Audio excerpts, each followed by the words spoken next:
ya es nuestro examen práctico, primer parcial. Así que esta semana yo le voy a hacer como, vamos a hacer una práctica, como un simulacro para su examen. ¿Ya? Para el práctico, no voy a dar asma porque no va a dar tiempo en el práctico, así que solo en el teórico va a ir todo lo que son diarreas, más las deshidrataciones y lo que va respiratorio, tanto altas como bajas. Todos esos casos clínicos cualquiera les puede tocar, ustedes ya han visto en las prácticas cómo es el mecanismo de hacer. Así que esta clase el jueves vamos a practicar eso, hacer como un simulacro, como le digo, voy a tratar de traer la más cantidad posible de lo que son los casos clínicos para que ustedes puedan practicar. La otra semana, el otro martes, y ya sería igual también la subsiguiente sería nuestro teórico. El teórico va hasta este tema, ¿ya? Asma. La semana que sigue voy a dar tuberculosis, eso lo vamos a dejar para el segundo parcial, ¿ya? Pero hasta asma sí va el teórico, ¿ok? Solo el práctico vamos a llevar infecciones respiratorias digestivas y las de respiratorio, ¿ya? ¿Tienen alguna duda hasta acá en relación a la fecha, la presentación o algo?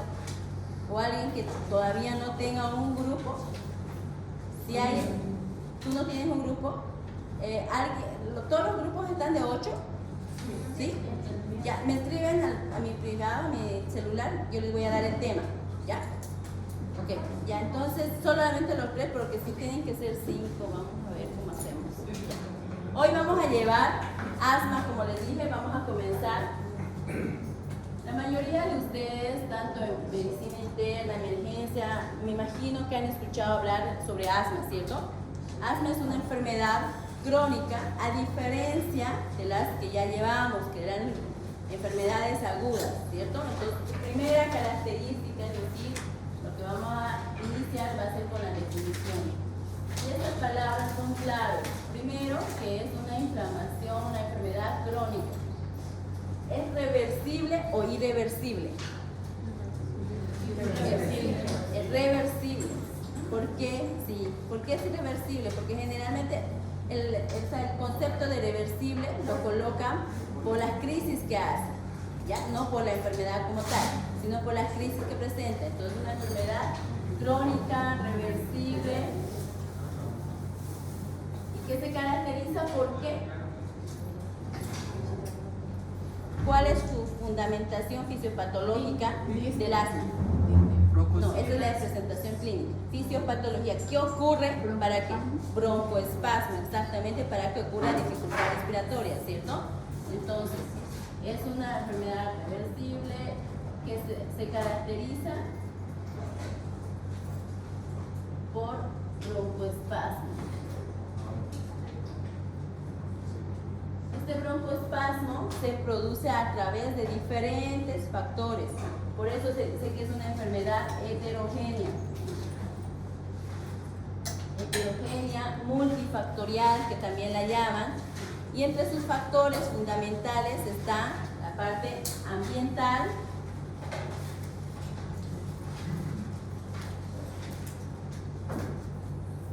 tomando en cuenta los factores ambientales y los genéticos. En los ambientales, ¿qué se les ocurre? ¿Qué tipo de factores producen, no producen, sino desencadenan una crisis asmática? El polvo, todo lo que son alergenos, ¿no? ¿Qué más? Ajá, pueden ser sustancias químicas también que producen, ¿no? Pero en todo eso son compuestos de alergenos, exactamente, que pueden ser polvo, el polen, los olores fuertes, pueden ser incluso los agentes químicos o tóxicos, todo eso, ¿no? Y entre la parte de los genéticos, ¿qué significa el factor genético? Si bien el asma no es una enfermedad heredable, pero sí mencionan que tienen ciertos factores genéticos que pueden producir una transmisibilidad, es decir, que se puede heredar de repente de abuelos, más que todo hacia nietos, o papás a hijos, pero con poca frecuencia. Pero sí se habla que hay un factor genético, ¿ya? Lo que no tenemos específicamente es de qué tipo de genes, pero todo está relacionado a genomas. genéticos. ¿Ok? Entonces, en esta enfermedad del asma, ya teniendo ese concepto, es un concepto que aún no tiene una definición específica, ¿ya? Diferentes actualizaciones, sobre todo cuando hablamos de asma, hablamos de GINA y hablamos de GEMA, que son los protocolos internacionales que se maneja en todo lo que es el manejo o abordaje del paciente asmático, tanto pediátrico como adulto. Así que siempre van a escuchar esas publicaciones. Cada 4 o 5 años se hacen esas actualizaciones, tanto de todo, el concepto, los factores ambientales o su incidencia de los factores heterogéneos que tenga el asma como tal, que esté relacionado con el asma. ¿Ya? Entonces, ya cuando hablamos de asma, tenemos que también clasificarla. Y de acuerdo a esa clasificación, nosotros vamos a llegar a abordar al paciente como tal. En el asma, hablamos que cuando hay un asma de acuerdo al comportamiento clínico durante un tiempo determinado, vamos a clasificarlo en asma no controlada, asma parcialmente controlada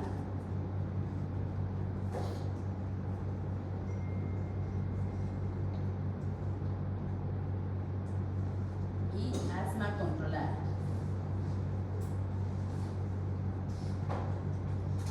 Esta clasificación, recuerden bien, es por el comportamiento de las exacerbaciones o del cuadro clínico que presente en el transcurso del tiempo. ¿Ya? Entonces ya vamos a ver, cuando hablamos de asma no controlada, cuando ese paciente tiene 2 o 3 síntomas durante una semana, ¿ya? Entonces puede tener de 2 a 3 síntomas en la semana.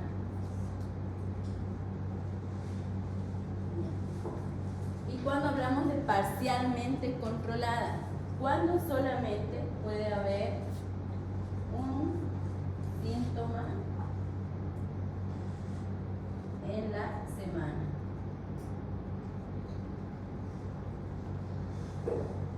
Y asma controlada es cuando solo tienen un episodio de síntomas en el mes. Si se dan cuenta, en ninguna de estas clasificaciones, ni siquiera en el asma controlada, mencionan que no tiene que haber nada. Es decir, que un paciente asmático sí va a tener crisis durante el año, pero hay que ver en qué frecuencia, ¿ya? Entonces, la no controlada es la que nosotros vamos a no tratarla directamente, pero esta es la que nos acude a consulta de emergencia. ¿Cómo acude? Con esas crisis asmáticas. Y eso es lo que nosotros vamos a evaluar hoy o vamos a avanzar. Esas crisis asmáticas son las que llegan con dificultad respiratoria a emergencia, a algún consultorio, y esas son las que realmente nosotros vamos a atender. Porque ese paciente parcialmente controlado o asma controlada, ¿quién lo ve? Generalmente o el pediatra le hace su seguimiento o le hace el neumólogo.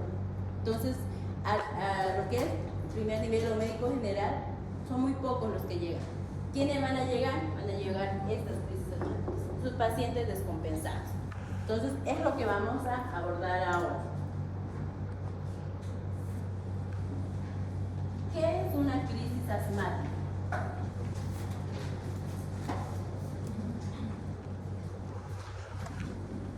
¿Alguien ha escuchado o ha leído algo sobre eso?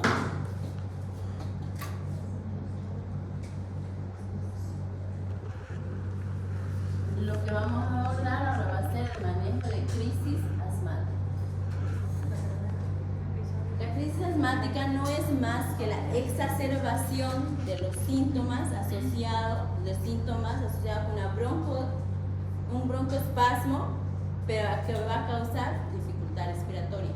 Es decir, a veces puede comenzar por tos, luego continuar con dificultad respiratoria, asociado a todo lo demás, ¿ya? Pero crisis como tal, exacerbación del cuadro caracterizado por un broncoespasmo que produce dificultad respiratoria, ¿ya? Ahora, dentro de la crisis asmática hay un cuadro clínico que nosotros lo vamos a caracterizar o lo vamos a clasificar de acuerdo a su gravedad o a su severidad, que va a ser una crisis asmática leve, moderada y severa. Esa es la clasificación. Ese es el cuadro clínico de la crisis asmática de acuerdo a la severidad, ¿ya? Entonces, ¿cuál va a ser el cuadro clínico que yo les estaba mencionando? ¿Qué puede haber? Tos, ¿cierto? ¿Qué otra cosa puede haber como cuadro clínico en una crisis asmática? Sibilancia. Sibilancias. ¿Qué más? Sibilancias. Disnea. ¿Ya? ¿Qué más? Si hay disnea, es decir, dificultad respiratoria. ¿Qué va? Ajá, cianosis. ¿Qué más? Si hay dificultad respiratoria, ¿qué tomamos en cuenta el examen físico? Lo primero, frecuencia respiratoria, ¿cierto? Entonces también hay que, va a haber frecuencia respiratoria, hay que tomar en cuenta. Ya vamos a ver de acuerdo a la severidad cómo se comporta en cada una, ¿ya? ¿Qué más debemos evaluar? Porque ya dijimos los síntomas, pero ahora al examen físico, los signos. ¿Cuál? Tirajes. ¿Qué más? Sibilancias, ya lo pusimos arriba, sí. ¿Qué más? Saturación de oxígeno. Ya. Ok, ese es el cuadro clínico. Generalmente nosotros, para clasificar en leve, moderado, severa, tomamos en cuenta signos y síntomas, ¿ya? Como está dicho. Vamos a ir viendo. En una crisis asmática leve, ¿qué puede haber? Va a haber tos. Esa tos generalmente es seca, persistente. Porque si ustedes recuerdan, la tos lo vemos en otras patologías, ¿cierto? En las agudas. Por ejemplo, laringitis tiene tos, neumonía tiene tos, ¿cierto? Entonces, siempre que tengamos este síntoma, tenemos que ver sus características, ¿ya? Entonces, en el asma es una tos persistente y muchas veces emetizante, es decir, que llega al vómito, ¿ya? Pero esa es la característica fundamental. ¿Qué más puede haber en una crisis leve? ¿Será que hay sibilancias? Sí, hay, pero escasas, ¿ya? Entonces, sibilancias escasas o dispersas en ambos campos pulmonares, ¿no? ¿Hay disnea? Sí. En la leve todavía, ¿ya? No hay dificultad respiratoria. Se caracteriza más que todo la leve por tos seca, persistente y sibilancias. Entonces, si no hay dificultad respiratoria y cianosis, no hay, ¿cierto? Frecuencia respiratoria.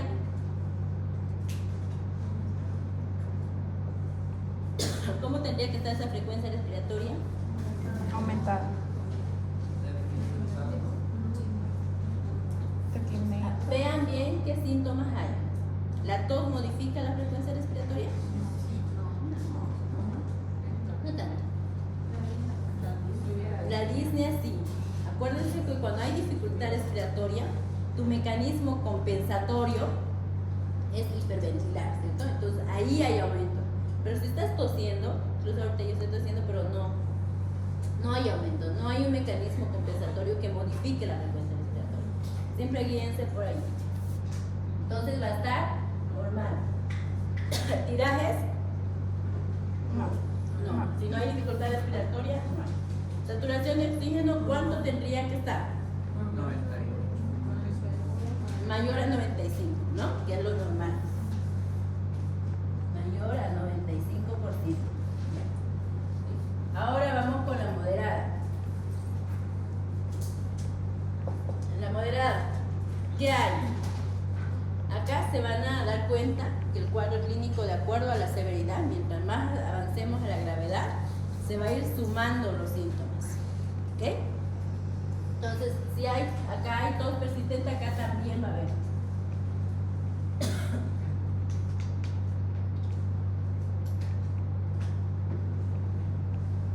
¿Cómo van a ser las sibilancias?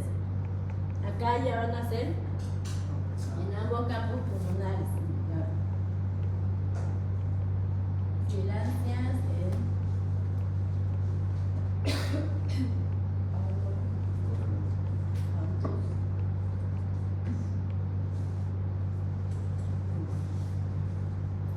y puede haber también roncos.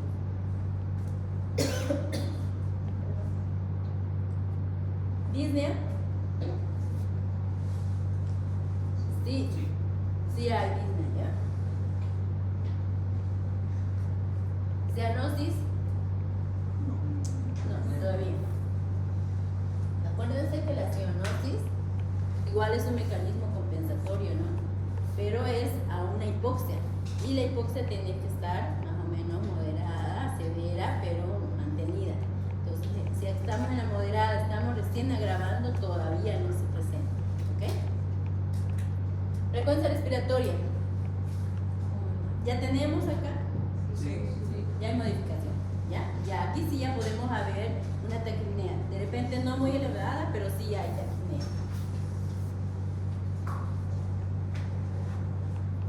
Acuérdense que acá no los pongo los valores, porque eso se modifica de acuerdo a la edad del paciente.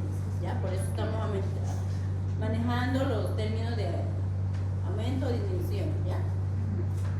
Tirajes. Los tirajes, cuando hay dificultad respiratoria, siempre tomen en cuenta que son de manera ascendente. Es decir, comenzamos subcostales, intercostales y supraclaviculares. ¿Ya? Siempre comienza así. Ustedes se van a dar cuenta. Ya cuando es algo muy grave, obviamente va a ser universal, ¿no? Van a ser todos los tirajes. Entonces acá, generalmente, ¿qué vamos a ver? Tiraje subcostal o intercostal. Y o intercostal, ¿ya? Tiraje subcostal y intercostal. Hasta ahí llegamos acá, en la moderada. Se ubica, ¿no? El subcostal, cuando debajo de la parilla costal, y a los intercostales entre los espacios intercostales, ¿no? Ya. Saturación de oxígeno. Igual o menor a 95. Sí, pero ¿hasta cuándo? ¿Por debajo de cuánto colocamos el oxígeno? Siempre le repito, menos de 92. Entonces acá en la moderada generalmente va a estar entre 90 a 95. ¿Ya? 90 a 95%. Por eso es que acá nosotros ya vamos a ver en el tratamiento o en la conducta que sí ya se puede utilizar suplementación de oxígeno, porque pueden estar esos pacientes así. Ok, acá en la severa, todo, ¿no? Todo alterado. Igual, acá incluso la tos ya no es un síntoma principal, porque ese niño se ha cansado y ha agotado tanto ese mecanismo que lo más importante acá es la disnea. Puede tener todavía tos, pero no es tan persistente. ¿Ya? ¿Qué es lo que más hay acá? En la severa, la disnea. La dificultad respiratoria, ustedes desde que entra ese paciente lo van a escuchar. ¿Cómo va a ser esa disnea? O esa dificultad respiratoria. ¿Alguna vez han visto un asmático en crisis?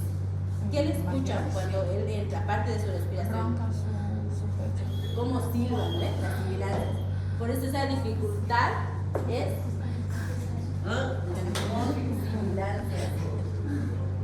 con sibilancias audibles. No necesitan el estetoscopio para oírlo. Ese niño está silbando, por eso le dicen, no está silbando, que se escucha. Esa es la característica principal de la severa. ¿Okay? Pero las sibilancias acá pueden ser universales, que significa que son en los dos tiempos, respiratorio y expiratorios, ahí aumentados. Pero también puede haber algo que se llama tórax silente. ¿Qué significa eso? Que ustedes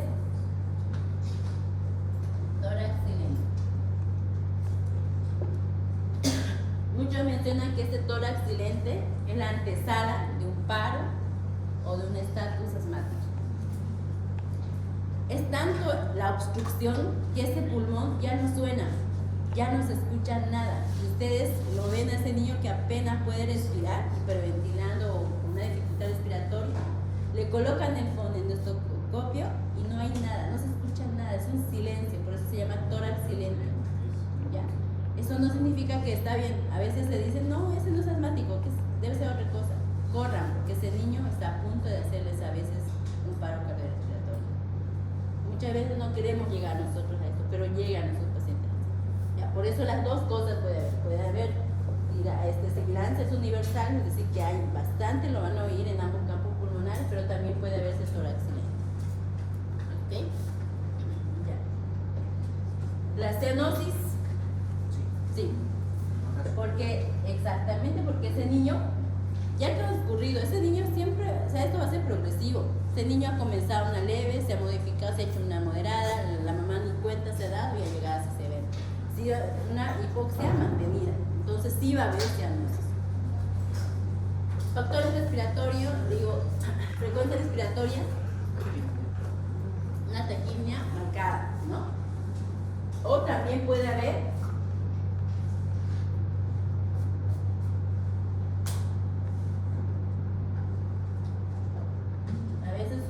respiratorias generalmente son mayores de 60, independientemente de la edad.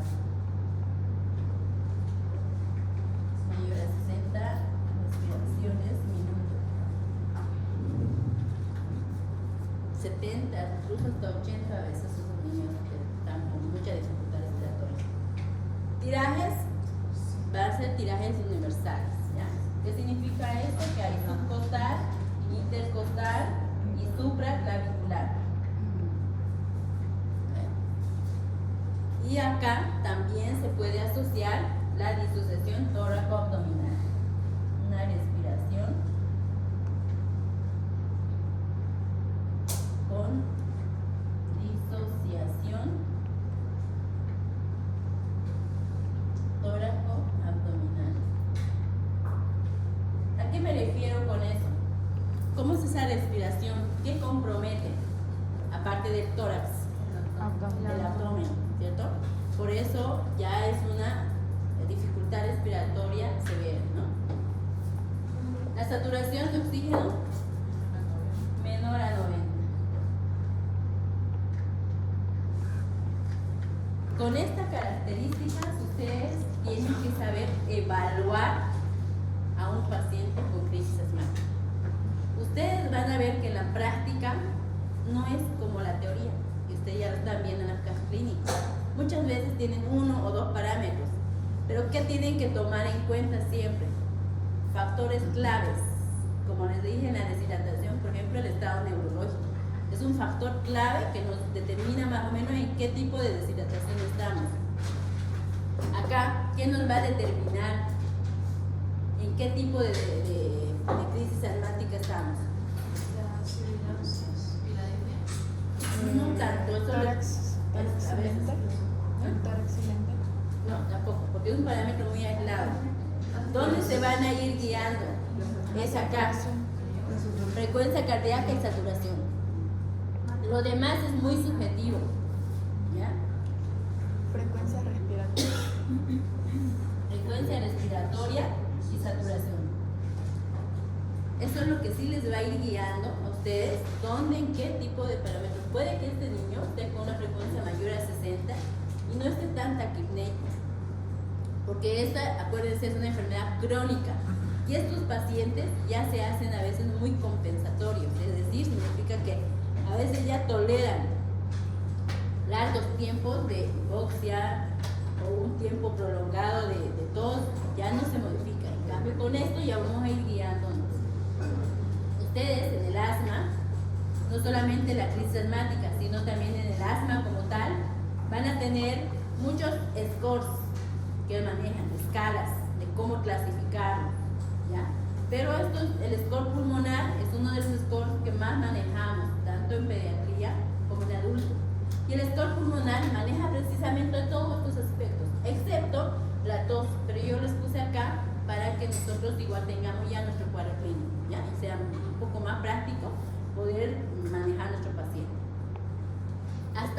tienen una duda, recuerden que estamos hablando de asma, pero no de asma como enfermedad crónica, sino de una parte que es esa crisis asmática, que es lo que nos va a llegar a nosotros. Que eso lo vamos a ver en nuestros pacientes no controlados, que son la mayoría de los pacientes, ¿ya? Y también recordemos que el asma muchas veces es una enfermedad muy mal diagnosticada. Muchas veces no llegamos nosotros a diagnosticarla o la confundimos. A veces una alergia o una rinitis o algo, o un síndrome bronquial obstructivo por cualquier otra enfermedad, ya le decimos a la mamá que es asmática. O a veces con esos niños que hacen episodios consecutivos de síndrome bronquial obstructivo, nunca pensamos en asma. Entonces los dos extremos los tenemos. Así que tenemos que tomar en cuenta. Recuerden que para el diagnóstico de asma no es con un episodio de sibilancia, no es con un episodio de crisis asmática. Es un diagnóstico de larga data. Hay que ver su historial. Recuerden los factores que les mencioné, factores ambientales y los factores genéticos, que hay que ver el comportamiento de ese paciente en un año como mínimo para ver realmente si es asmático o no. ¿Ya? Entonces, una vez que nosotros tenemos esos factores de riesgo, esa sospecha, más nuestro cuadro clínico, ¿qué nos ayuda, digamos, a dar un poquito más de un paso para hacer un diagnóstico de asma? Sobre todo en niños mayores de 5 años es la espirometría, ¿ya? Eso sí nos ayuda, nos da un diagnóstico, digamos, positivo cuando hay una reacción o una respuesta positiva al broncodilatador, ¿ya? En esos pacientes sí, pero tienen que ser mayores de 5 años. Porque recuerden que ese examen necesitamos que el niño sople y el niño pequeño no lo hace. Por eso que en pediatría el asma es muy difícil muchas veces de diagnosticarlo. Por eso la mayoría de nuestros pacientes son no controlados, porque no llevan un seguimiento, no llevan un tratamiento. Entonces por eso nosotros siempre en asma me gusta darles las crisis asmáticas, que ese sí lo vamos a ver nosotros, ¿ok? Entonces, ya, ¿hasta acá alguna duda? Ya, vamos ahora con el abordaje de esta crisis asmática.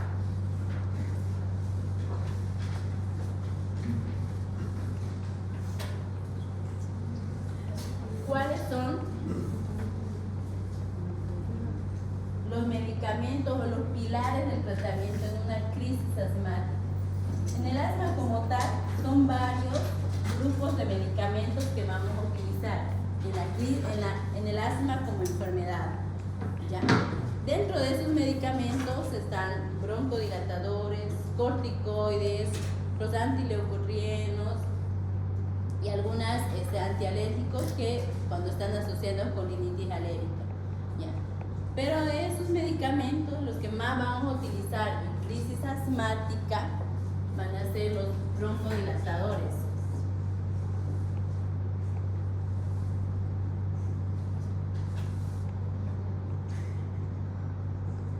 ¿Cuáles conocemos los broncodilatadores? Salbutamol. Eso ya no se lo olvida. Salbutamol. ¿Y cuál más? ¿Cuál? Atroven, pero ese es el nombre comercial. ¿Y el genérico? ¿Cómo? Bromuro de Bactropia, ¿no?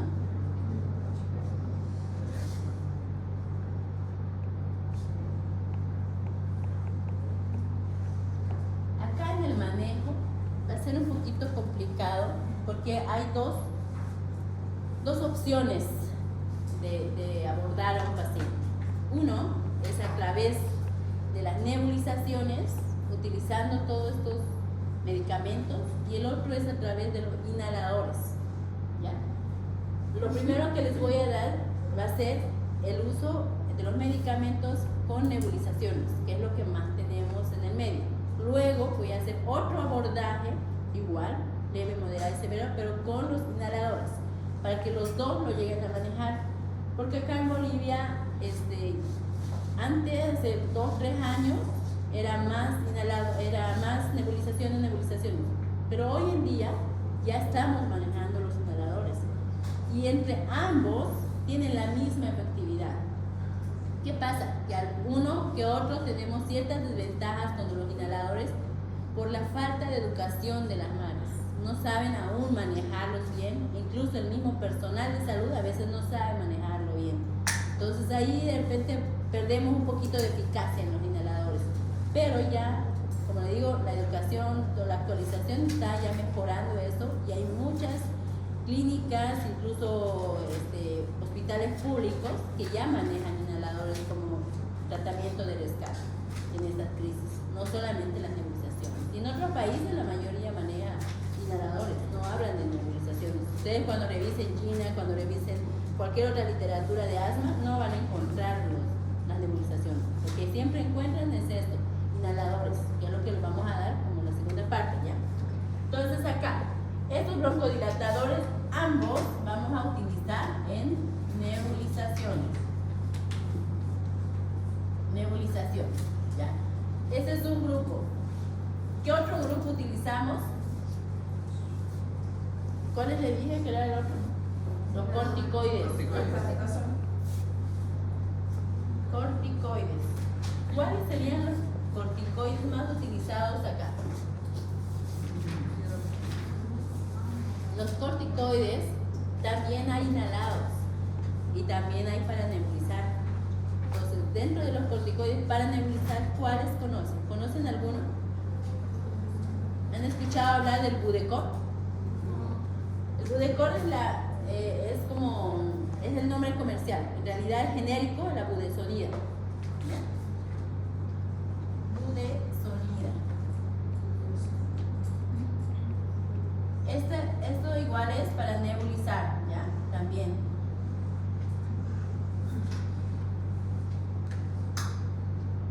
Igual, para nebulizar.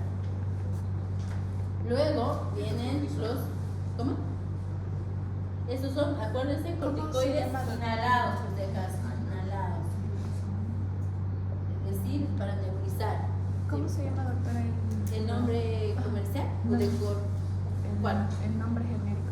Budesonida. ¿No? Corticoide inhalado, ¿ya? Ahora vamos con los corticoides sistémicos. ¿Y cuáles serían esos corticoides sistémicos?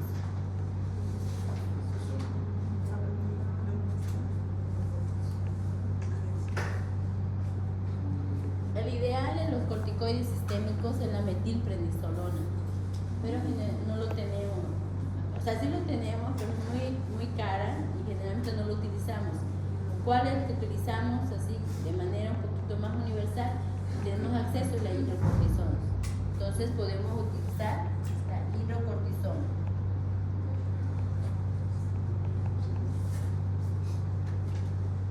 Esto es por vía endovenosa o intramuscular, ¿no? Pero dentro de los corticoides sistémicos también lo tenemos el de vía oral, que sería la prednisona.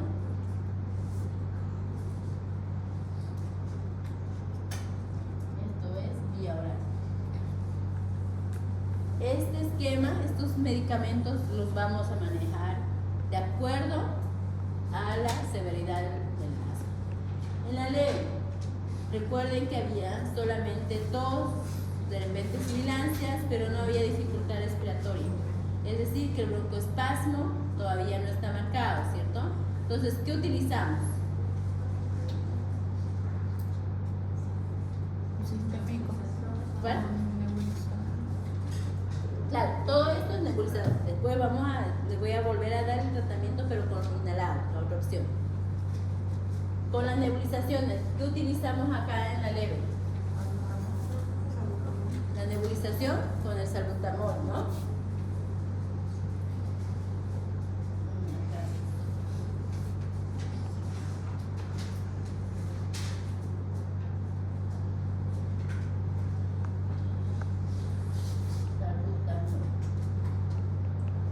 ¿Cómo se hace las preparaciones con salbutamol? Solución fisiológica. Ajá. 5 ml. Y salbutamol. La dosis es de 0,15 miligramos por kilo por dosis. Dependiendo al peso del paciente, se calculan las gotas acá. En la práctica lo vamos a ver cómo calcular, ¿ya? Entonces, ¿con qué frecuencia lo hacemos? Generalmente, si es una crisis asmática, si es una exacerbación del cuadro, son ciclos de rescate los que vamos a utilizar aquí. Estos ciclos de rescate se hacen cada 20 minutos por 1 hora, es decir, 3 nebulizaciones. Este paciente, si aún no tiene dificultad respiratoria, ¿ameritará algún tipo de corticoide? Ni el inhalado, ni tampoco el sistémico.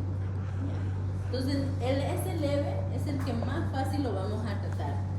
Le hacemos un ciclo de rescate, mejora, responde el broncodilatador, pero ¿cómo lo enviamos a casa? Porque este paciente lo tenemos en emergencia hasta cierta hora, pero después se lo enviamos a casa. ¿Cómo lo enviamos? Mantenemos el broncodilatador. ¿Por cuánto tiempo? ¿Cada cuánto?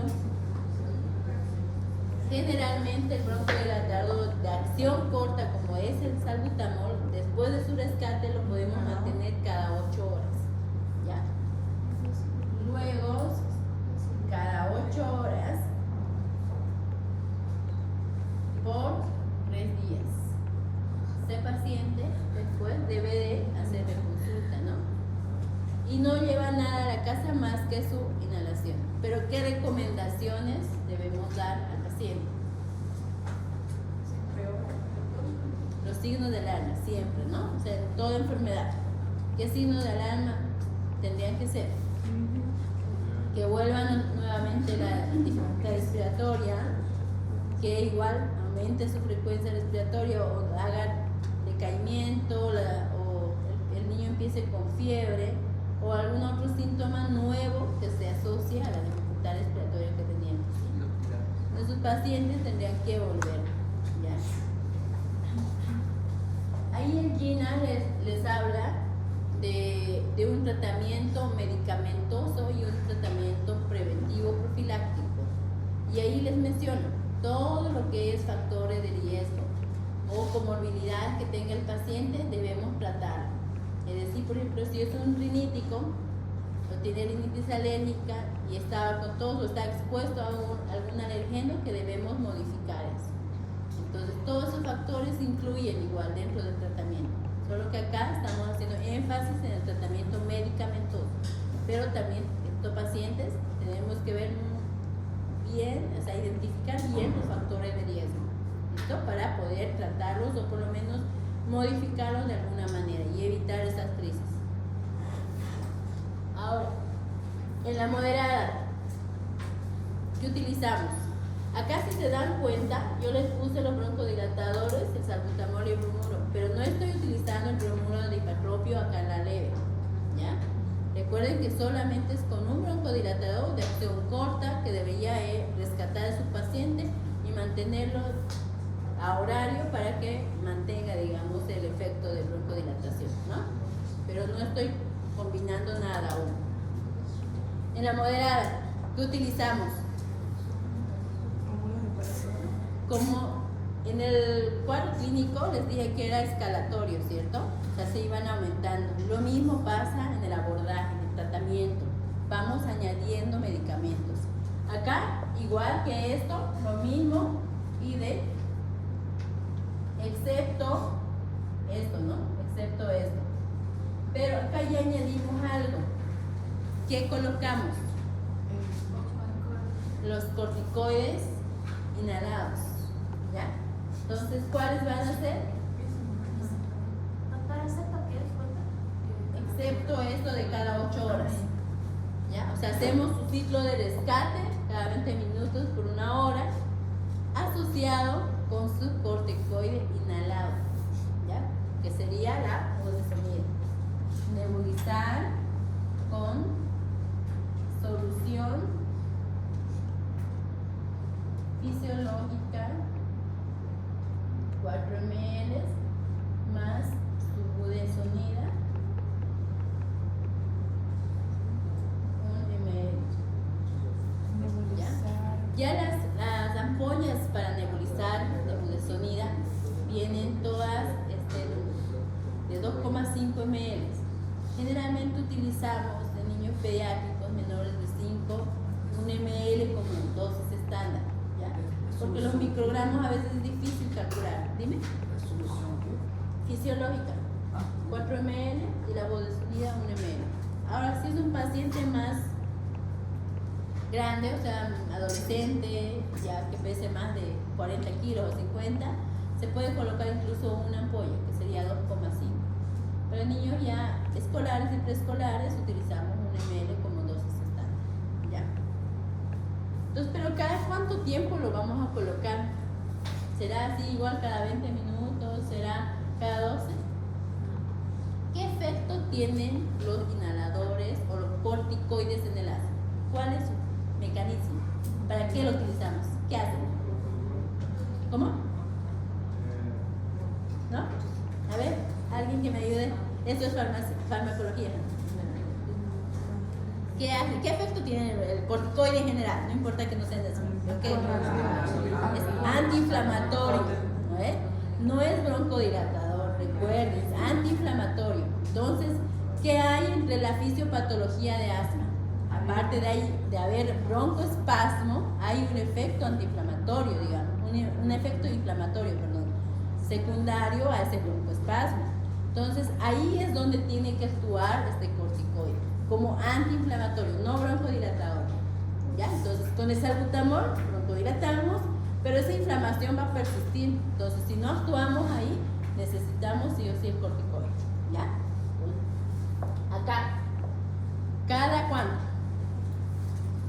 ¿Qué tiempo en su mecanismo de acción más o menos en qué tiempo tiene su efecto los corticoides en general? ¿Cuántas horas? 8, 12 horas generalmente, porque la mayoría son de acción prolongada, ¿no? No son como como el salbutamol, que por ejemplo a los 15 minutos ya tenemos el efecto broncodilatador, ¿ya? Entonces generalmente acá utilizamos cada 12 horas. Ya vamos a ver en la severa que eso se acorta un poquito, ¿ya? Entonces aquí es cada 12 horas.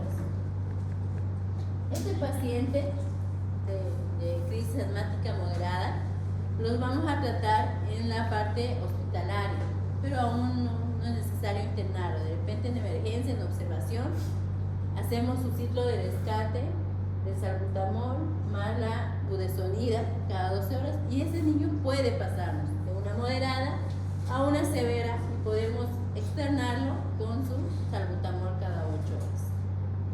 Pero acá este niño de repente no nos responde y ese niño sí puede pasar a una severa. En caso de este niño que ya llegó aquí a una moderada, mejoró, pero sí se manda a la casa con algo, porque ya comenzamos aquí un corticoide inhalado.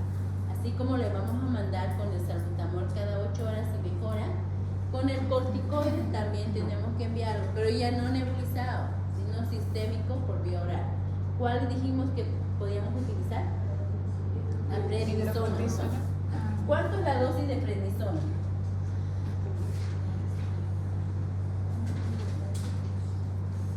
Dosis. De 1 a 2 miligramos. 0,5. De los 5 a 2.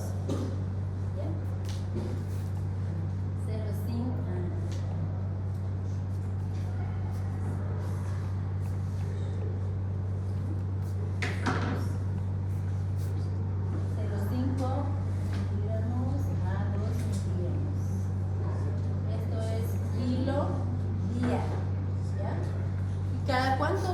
Se indica A 24 cada horas. 24 horas.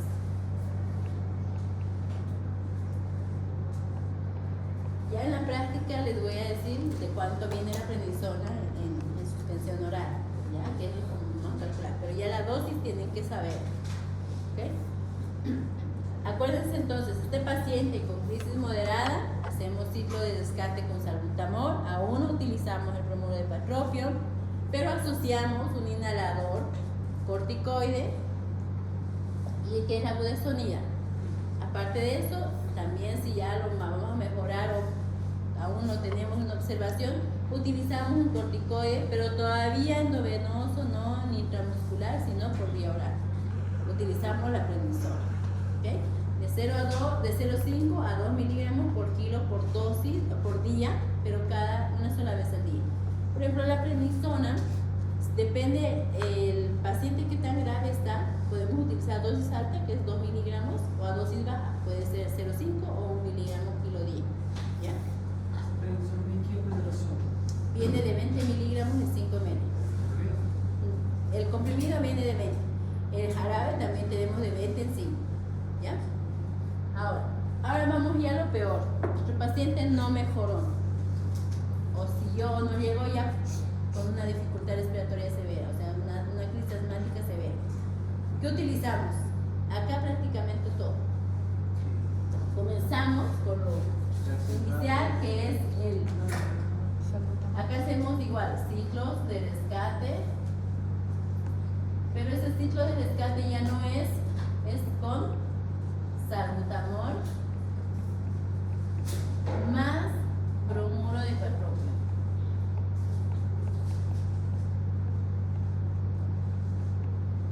Ya necesitamos los dos.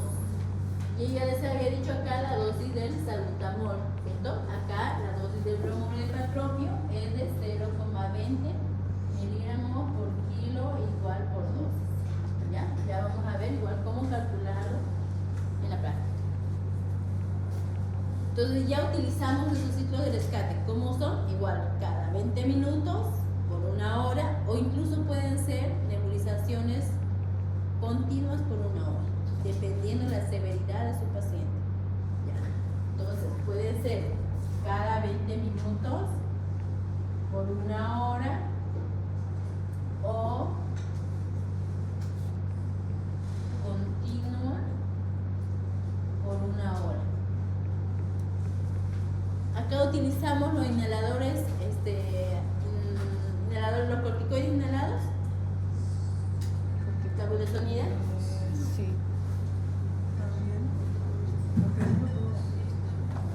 Sí, se utiliza todo, lo entiendo, ¿eh? Eso sería, digamos, como que el 1, el 2 sería la budesonida, pero tendría que ser acá cada 8 horas. Igual, la budesonida cada 8 horas. ¿Ya? Parte de eso, ¿utilizamos los corticoides vía oral?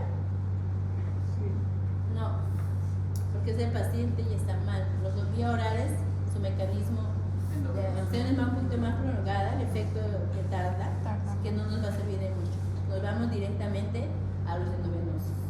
Ese paciente, de entrada, ya tiene que tener una vía, tiene que estar en DPO, tiene que estar monitorizado con suplementación de oxígeno. Recuerden que tiene una saturación menos de 90, o sea que por vía oral nada, directamente a los sistémicos, ¿cierto? Ahora, los sistémicos, ¿cuál utilizamos de preferencia? Eso sería lo ideal sería, como les dije, no olvidarse metilprednisolona, no olvidarse eso. Si ustedes tienen, incluso el efecto es maravilloso, es como que el doble de la hidrocortisona. Muchas veces cuando no tenemos otro tipo de opción, digamos, realmente con la hidrocortisona no resolvemos, sigue el paciente mal, nosotros mandamos a comprar metilprednisolona, que es el único que realmente a veces no da efecto. Por eso actualmente tanto GINA como YEMA, que son los protocolos internacionales, utilizan más la metilprednisolona. Pero la que tenemos acá, como les dije, es la hidrocortisona. ¿Cómo lo manejamos la hidrocortisona? Ustedes ya se saben la dosis. Recuerden, cuando hablamos de dificultad respiratoria, laringitis, ¿cómo utilizamos? Ya les toca luego el examen. Dosis de ataque y dosis de mantenimiento. ¿Cuánto es la dosis de ataque? ¿Cuánto? De 5 a 10. A 10 miligramos. 5 a 10 miligramos por kilo dosis estándar, ¿no? Es decir, una sola vez, que es su dosis de ataque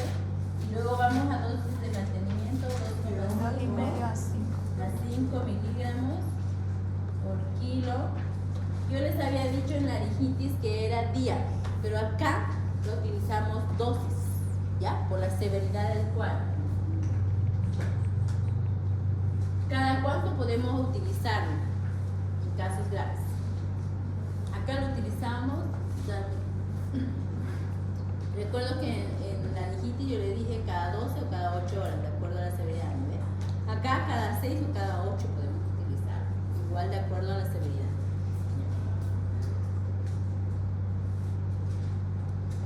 Recuerden que este paciente incluso ya no es manejo nuestro, ¿no? Pero igual hay que, por si tenemos un lugar lejano y no tenemos dónde referirlo, por lo menos lo básico, porque este paciente generalmente tiene que estar en cuidado intermedio o actividad intensiva. Pero por lo menos si ustedes están en provincia, están en frontera o algún lugar, que demoran en referirlo. Entonces, por lo menos esto, que es el manejo básico inicial, tienen que saber. ¿Ya? Ok, entonces dosis de ataque y dosis de mantenimiento. Ahí no hay duda, ¿cierto? ¿Por cuántos días? No, eso depende, eso no hay días, porque depende de la evolución de tu paciente. Obviamente, de acuerdo a la mejoría, vamos llegando a espaciar tanto las nebulizaciones como la parte de los corticoides. Pero si ese paciente se agrava, más bien hay que ir adicionando. El paciente ya tendríamos que utilizar sulfato de magnesio, utilizar de repente otro corticoide. Todo ya eso sería más de manejo de terapia intensiva, ¿no? Entonces, hasta acá es por lo menos donde ustedes deben de manejar. Y cuando yo les pregunte cuadro clínico de crisis asmática, ya sea leve, moderada o severa, tienen que colocarme como lo colocamos. Y si yo les pregunto tratamiento o abordaje de un paciente con crisis asmática moderada, tienen que colocar esto. Si es con severa, colocar esto. Está súper esquemático, así que no hay ni siquiera para que ustedes se consulten, solo es copiar de acá. ¿Cuántos días la dosis? La hidrocortisona, eso es de acuerdo a la evolución del paciente. Ya. O sea, la dosis de ataque es esta, es decir, es una sola vez al inicio, pero de ahí colocamos dosis de mantenimiento, que es esta. Solo calculamos y lo dejamos cada 6, cada 8 horas, de acuerdo a la evolución del paciente, de acuerdo a la gravedad. Y eso puede ser 2 días, 3 días, depende de la respuesta del paciente. ¿Hasta acá alguna duda? Porque ahora vamos con los inhaladores, que es la otra opción que tenemos. ¿Ya? Voy a borrar.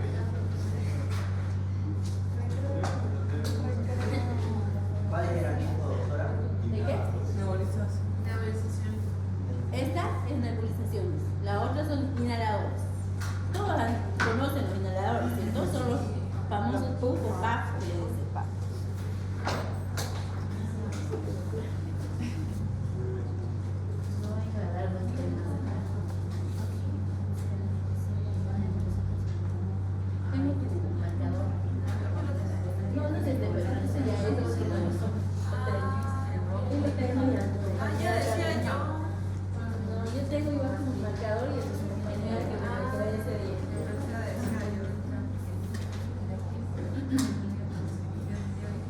Doctora, ¿los inhaladores son más o son menos que Igual, los mismos? creo que vienen en inhaladores. Y vienen la misma combinación, vienen salbutamol solo. Y ahora el mejor es uno frío, digamos, de última generación, es salmeterol, que tiene menos efecto de Ahora, vamos a continuar con la otra opción, que son los inhaladores. ¿Ya? Entre los inhaladores, igual tenemos con estos mismos medicamentos. ¿Ya? El salbutamol viene como inhalador, como salbutamol solo. Viene de 125 miligramos a 250. Pero igual, cualquiera de las presentaciones que tengamos, tenemos acá tenemos la opción o la ventaja de que no llegamos a calcular nada. No hay que sacar gotas ni nada. Cada pus ya viene con su dosis que corresponde. ¿Ya? ¿Qué es lo que tenemos que saber? ¿Cuántos pus le vamos a dar a cada paciente de acuerdo a la crisis que tenga? ¿Ya? Hay inhaladores con salbutamol solo, hay inhaladores con salbutamol más bromuro de patropio, hay inhaladores que vienen salbutamol más budesonida o beclometasona o la otra que es fluticasona. Varias combinaciones. Pero ¿qué tenemos que saber para no confundir? Lo mismo que en el otro, por lo menos saber el manejo de estos, las simples. Incluso en el salbutamol tenemos una de nueva generación, que es el salmeterol, que es un poquito más modificado y mejor efecto que el salbutamol, pero solo viene inhalado. Este tiene menos efecto taquicárdico. Recuerden que el salbutamol da efecto taquicárdico, ¿cierto? Entonces eso también hay que saber para a la mamá tranquilizarla, decirle que ese efecto dura entre 30, máximo 40 minutos. Luego el niño va a normalizar, ¿ya? No es permanente. Entonces, este mismo inhalador de acá, pero ya no en nebulizaciones, sino en inhaladores, ¿cómo lo vamos a utilizar? En la leve solo vamos a utilizar el de salbutamol. Acá ya serían inhaladores. Y acá también la budesonida también viene como budecor, se llama igual, pero en inhalador. Es el mismo esquema que el anterior, la opción que les daba. Aquí utilizamos el salbutamol, pero ¿cuántos puff? Utilizamos de 2 a 4 puff o puff cada 20 minutos por 1 hora. Luego mantenemos 2 puff cada 8 horas. Esa es. Acá, ¿qué tenemos que saber con el uso de los inhaladores? No son directos. ¿Ya? En pediatría no son directos. Porque no, los niños, como les decía, no tienen la opción de aspirar. No lo hacen. Entonces, ¿qué utilizamos? Tiene que ser con mascarilla aérea o aerocámara.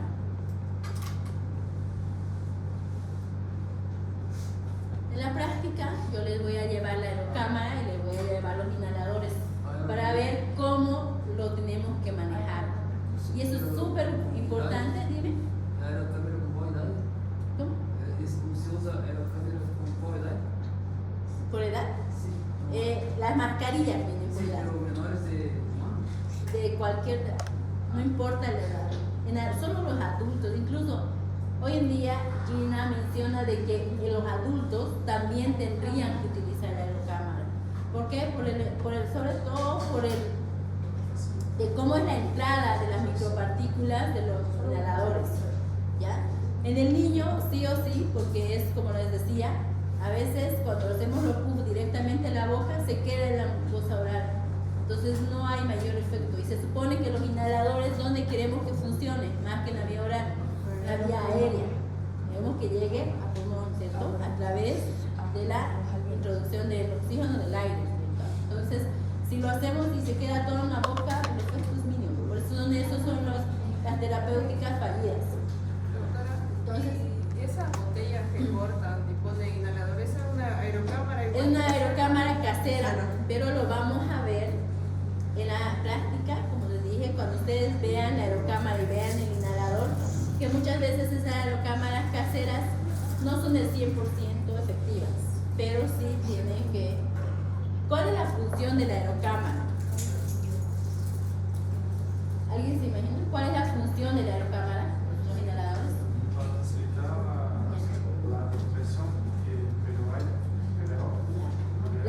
A través de los puffs emiten las micropartículas del medicamento, ¿ya? Si nosotros lo hacemos directamente a la boca, como les dije, eso se queda toda la mucosa oral.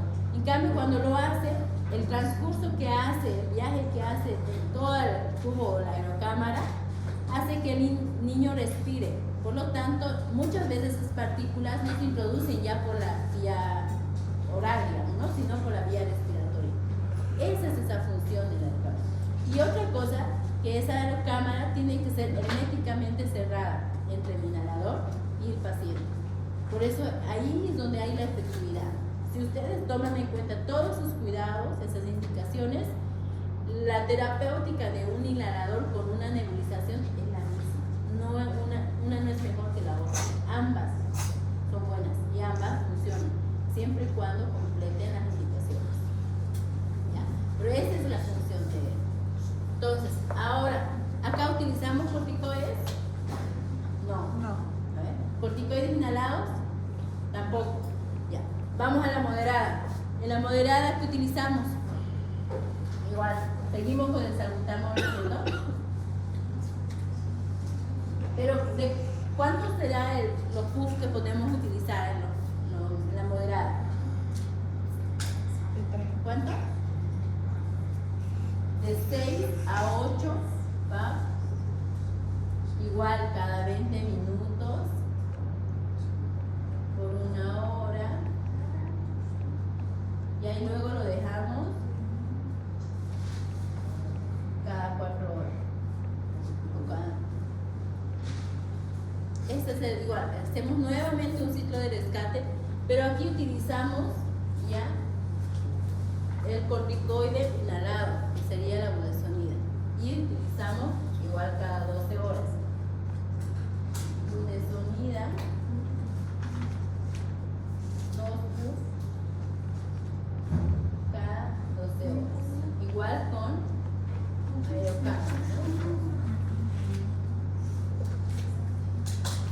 Lo mismo.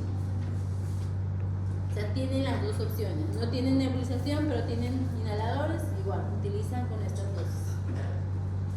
¿Ya? Ahora, a veces tienen la ventaja de que el salbutamol viene con la budesonida o con la beclometasona. Si no tienen salbutamol puro, también con esa combinación pueden hacer su ciclo de rescate de cada 20 minutos. No hay problema. ¿Ya? Porque las dosis de los inhaladores, sobre todo corticoides, son mínimas. ¿Ya? Y muchas veces estos corticoides inhalados también en el asma se llega a utilizar en la terapéutica preventiva, es decir, en la de mantenimiento. Utilizamos por 3, 4 meses, incluso hasta 6 meses utilizamos los corticoides inhalados. Por eso a veces hay todavía acá el mito de que no quieren utilizar los inhaladores. La mamá piensa que eso se va a poner adictivo, que el niño sin los inhaladores no vive, y no es así. Son dosis mínimas las que están. Entonces hay que cambiar esa idea, porque ya la mamá puede tratar esto en casa. Ya sobre todo una ley. Acá, ¿qué llegamos a dar de corticoide? El corticoide sistémico, porque ya colocamos. Hidrocortisona. No, corticoide sistémico. Estamos en la moderada. ¿Qué indicábamos? Todavía estamos con vía oral. ¿Cuál era? La prednisona.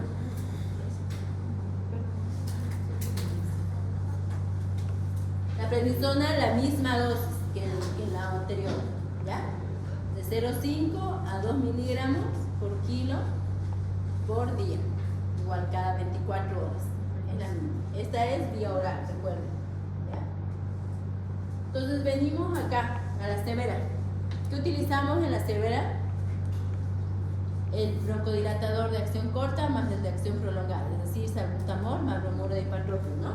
Igual esa combinación, como le digo, hay. Entonces, ya utilizamos salbutamol más bromuro de ipatropio. Pero ¿cuántos puffs serán acá? Doctora, estos medicamentos para tratar la crisis moderada, Ajá. ¿es simultáneamente, o sea, a la vez? Simultáneamente. Todos los tratamientos son simultáneamente. Por ejemplo, tú le estás haciendo su rescate de salbutamol y ya tienes la prednisona a mano, se lo puedes dar ya la dosis. No tienes que esperar a terminar, digamos, ¿no? A menos que esté muy nauseoso el niño, entonces esperas de que termine su ciclo de rescate y le das su...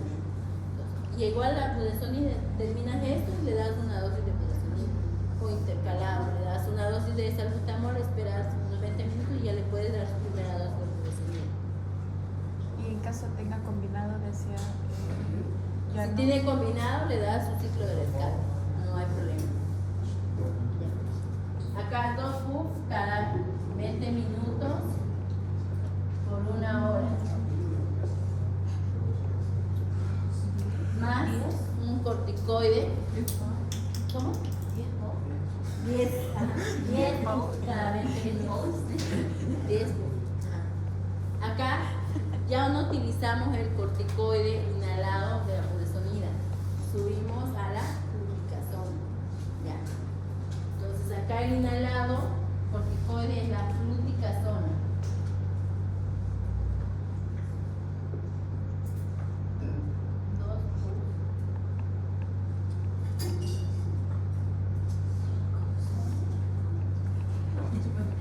Todo eso obviamente es con aerocámara, no deben olvidar.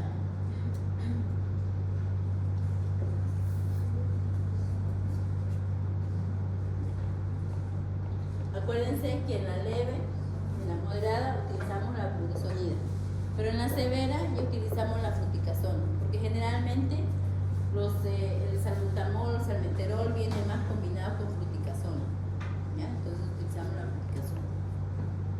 ¿Y qué corticoide sistémico damos?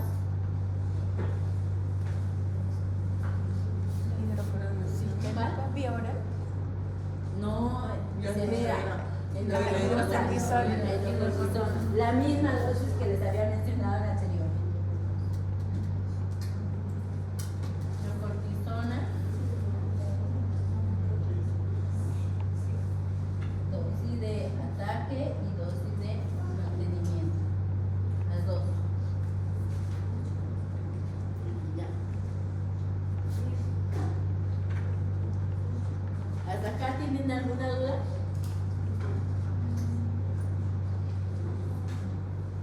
Doctora, los corticoides, tanto en la moderada y en la severa, se repite como en la anterior. La dosis, ¿no? La dosis es la misma, no se modifica, la dosis es la misma. ¿Ya? Lo que acá se modifica generalmente es la frecuencia y la cantidad de puff que le van a dar a cada paciente. Pues las dosis son las mismas de los corticoides, tanto los sistémicos como los de vía oral. Ok, ¿alguna otra? No tienen ninguna otra duda, ¿cierto? Acá, por ejemplo, si en la moderada, en ocasiones ustedes no tienen la prednisona por vía oral, pero sí tienen la hidrocortisona, pueden colocar igual intramuscular, ¿ya? Pero siempre es preferible la vía oral, ¿ya? Para no descompromesar. Doctora, una consulta. ¿Cuánto tiempo hay que esperar de un PAF al otro? 20 minutos. Cada 20 minutos.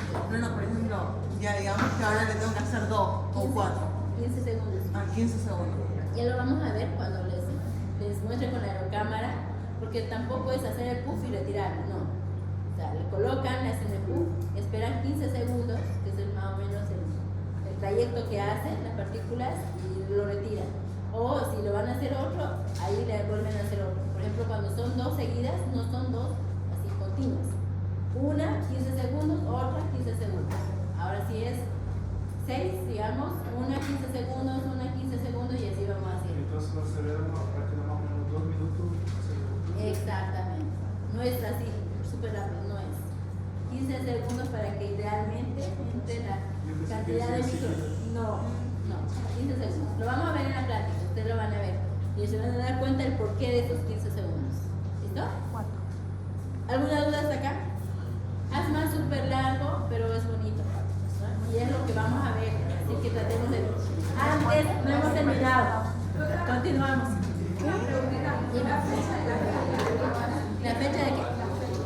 ¿La feria? Es de septiembre. Pero no recuerdo bien la fecha. Lo voy a averiguar y te lo paso. Los paso. ¿Sí? 10, 11 y 12. Ay, no me acuerdo. Ay, su cumpleaños, doctora. Sí, ya mi cumpleaños puede ser. Mire, ahora no hemos terminado. Hasta aquí hemos tratado a nuestro paciente severo. Pero si ese paciente severo no reacciona o no responde al tratamiento, hay ciertas complicaciones que debemos saber y ahí recién debemos indicar laboratorios, porque hasta ahora no he pedido ningún laboratorio a este paciente, incluso viniendo con crisis asmática. ¿Cierto? Entonces ahora vamos a ver las complicaciones que puede haber en un paciente con asma y nosotros vamos a sospechar esa complicación cuando no nos responda a ninguno de estos tratamientos. Entonces, ¿qué complicaciones puede haber? complicaciones.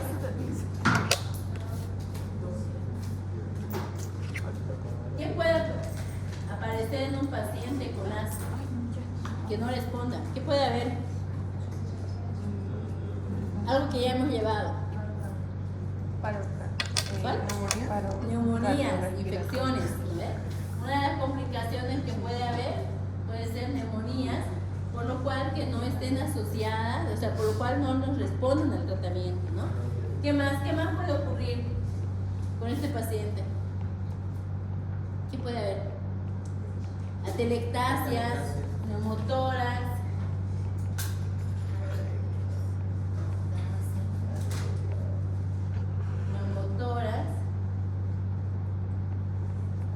o a veces esas neumonías pueden estar también con derrame,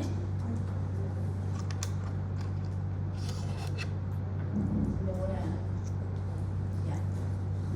Y esas complicaciones, si estamos sospechando que ese paciente tiene una complicación, no nos está respondiendo al tratamiento, o si vino con crisis asmática y de repente nos hizo un pico febril, o la mamá nos dice que ya estuvo haciendo picos febriles en la casa, ¿qué exámenes complementarios indicaríamos con este paciente? Gasometría. Exactamente. Antes del laboratorio, indiquen un rayos X, una radiografía de tórax. ¿Por qué? Ahí vamos a observar estas cosas que estamos haciendo. Primero, si hay una atelectasia, va a haber la imagen. Igual si hay un derrame neumotórax, vamos a tener imagen ahí. Lo mismo si hay una neumonía. Entonces, nuestro primer examen sería una radiografía de tórax. AP, siempre en nuestros pacientes pediátricos es AP, ¿ya? Entonces, ahora, si esa radiografía nos muestra que sí hay algún tipo de una neumonía, un proceso neumónico, ¿qué tendríamos que complementar aparte de esto? ¿Ya? Los exámenes de laboratorio, monitoreo infeccioso, ¿cierto? Ahí recién tendríamos que pedir los laboratorios sanguíneos, ¿no? Que serían hemograma, PCR y recuento de plaquetas, BCG. Pero ahí, si ese paciente está complicado, hay otro laboratorio muy importante para tratar estas complicaciones, que aquí nos olvidamos, los trastornos ácido-base. Doctora, ¿cómo se llama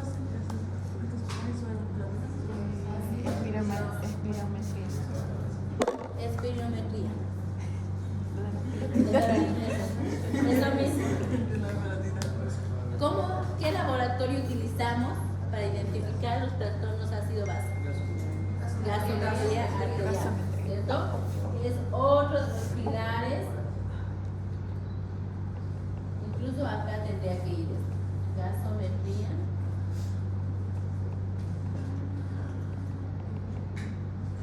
Muchas veces cuando ya estamos en el severo, a veces no pedimos hemogramas, simplemente hacemos la toma de una gasometría arterial de 10-20 minutos, ya lo tenemos a mano. ¿Ya? Entonces, ahí en nuestros pacientes severos, que pensemos en alguna complicación o de entrada ya estemos sospechando que está complicado con algo, pedimos estos laboratorios. En estos pacientes, no en el leve, no en el moderado, si no estamos sospechando de nada. En el leve menos, generalmente. ¿Ya? A menos que tenga, como les digo, algo asociado. ¿Ya? ¿Qué otro laboratorio tendríamos que pedir acá? ¿Cómo? Sí, es una neumonía, sí, pero es muy difícil, digamos, ¿no? No hay más. Generalmente, aparte de haber trastornos ácido-base, el niño también hacen trastornos hidroelectrolíticos. Entonces hay que pedir también el ionograma. En sí ya viene dentro de la gasometría arterial, pero siempre hay que corroborarlo con la gasometría sanguínea, con el ionograma sanguíneo. Ionograma. Ahí incluye sodio, potasio y cloro, que son los más Y aquí dentro de estos tres, ¿cuál tendría que alterarse más? ¿Y por qué? Sodio. ¿Por qué? Retención de líquido. A ver, ¿cuál? 10 puntos les doy. 5 Potasio. Este, el potasio. Lo sabía. ¿Por qué hacen hipocalemias? Porque el salbutamol, entre sus efectos, es eliminador de potasio. Entonces puede, entre sus efectos secundarios, ¿no? Entonces, por eso pacientes que estén con pufas así continuas, con nebulizaciones continuas, con salbutamol, siempre verifiquen cómo va su potasio. Por eso en la práctica, ahí va, cuando un paciente internado con asma, utilizamos sodio 105. ¿Por qué? Porque tiene dextrosa, pero también a la vez tiene cloruro de potasio. Incluso muchas veces ese cloruro de potasio no solamente utilizamos dosis de mantenimiento, sino utilizamos a mayor cantidad de miliequivalentes y en vez de 10 ml colocamos 15 ml, que es el potasio 40. ¿Ya? Entonces siempre verifiquen esto, sobre todo moderada y severa. O sea, en la moderada no, pero en la severa sí. ¿Ya? Ahora sí. Entonces, ¿cuáles serían algo que de repente no les enfaticé mucho? Pero es en qué pacientes ustedes ya tienen que sospechar. Puede que sea su primera crisis asmática o de broncoespasmo, pero ustedes en qué pacientes tienen que sospechar que posiblemente sea un asmático. ¿En qué tipo de pacientes? ¿Cuál? Sus pacientes alérgicos, pacientes que ya tienen una rinitis alérgica, generalmente o una dermatitis atópica. Esos pacientes ya vienen con predisposición genética y muchas veces llegan a hacer estos cuadros. Los espasmos llegan a considerarse más adelante en asmáticos. Los pacientes que tengan esas características, ustedes ya sospechen y pregunten, indaguen a la mamá cuántas veces ha hecho esta crisis, cuántas veces se enferma en el año, cuántas veces se resfría, porque a veces ellos todo lo llaman resfrío, pero por lo menos ir preguntando cuántas veces lo han nebulizado, cada vez le pinchan algún corticoide, o sea, a veces no saben que le pinchan, pero por lo menos saben que era para la tos, eso es lo que ellos saben, pero hay que preguntar todo eso. Así que la historia clínica de sus pacientes es súper importante, el tema de los antecedentes. ¿Ya? Ahora sí, con eso sí concluimos. Ninguna duda, ¿no, chicos? Doctora, en caso de las severas, ¿sería tratamiento Doctora, ¿cuándo se llega a diagnosticar un paciente con asma? ¿Cuándo se llega a diagnosticar un paciente con asma? ¿Puede ser diagnosticado cuando es adulto, digamos? En ya mayores de 5 años ya puedes tener ¿por qué? Porque ya vas a poder a los 5 años ya puedes hacerle ya puedes hacer. Antes, cuando son cuadros repetitivos de broncoespasmo, es decir, sin nada, solamente que les pones el bronco de cada vez, por ejemplo, la neumonía, tú le colocas el salbutamol y no te les pone hasta que no le subas la columna. Doctora, también escuché que cuando uno utiliza el salbutamol, digamos, sin necesidad, crea una alergia, una dependencia, o sea, sin ser asmático, crea como una sí, por el broncoespasmo, por el broncodilatador.